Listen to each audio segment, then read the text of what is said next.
Miami International Airport. It was supposed to be a historic, triumphant moment for African football. Instead, it has turned into one of the most polarizing sports and political controversies of the 2026 FIFA World Cup. Omar Abdulkadir Artan, the brilliant 34-year-old Somali official recently crowned Africa's Referee of the Year, has been dramatically denied entry into the United States, shattering his dream of becoming the first ever referee from Somalia to officiate at a World Cup finals. Here is how the shocking story unfolded. The arrival and the turn back Artan arrived in Miami on a flight from Istanbul, carrying a valid U.S. visa, official FIFA documentation, and a diplomatic passport. He was scheduled to join FIFA's elite pre-tournament referee training camp, a mandatory requirement for all match officials before the tournament kicks off across North America. However, during a routine border check, U.S. Customs and Border Protection (CBP) officers flagged Artan and pulled him into secondary screening. Sources close to the situation reveal that after hours of intense questioning, federal authorities formally revoked his entry clearance. The continent's top referee was escorted back to the terminal and placed on a return flight, sent packing before he could even step foot outside the airport. Security vetting versus elite sport. The sudden deportation sent shockwaves through the footballing world, leaving fans and officials demanding answers. Why would a top-tier global referee, vetted extensively by FIFA, be turned away at the 11th hour? U.S. administration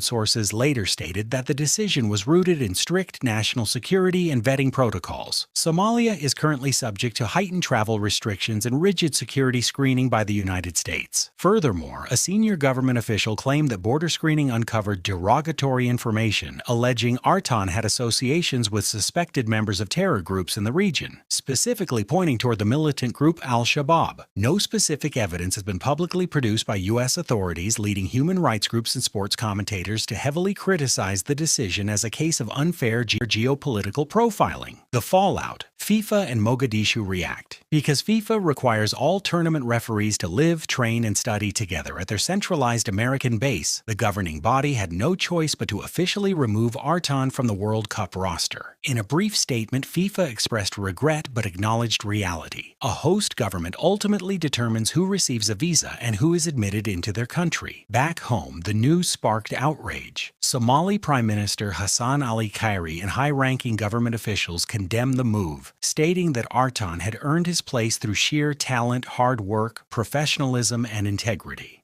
A hero's welcome. If the goal was to return Artan to Somalia in shame, the exact opposite happened. When Artan's flight touched down at Aden Ade International Airport in Mogadishu, he was met by a massive, roaring crowd of local residents, youth groups, and top sports officials. Singing and waving flags, the crowd gave him a hero's welcome. Addressing the media on the tarmac, a resilient Artan refused to let the incident break his spirit. While calling the situation unfortunate, he publicly thanked FIFA and CAF for their unwavering support and offered a powerful message to the next generation. Never lose hope, Artan told the cheering crowd, vowing that his whistle would be heard on the world stage yet. We will look forward and we will work toward the 2030 World Cup.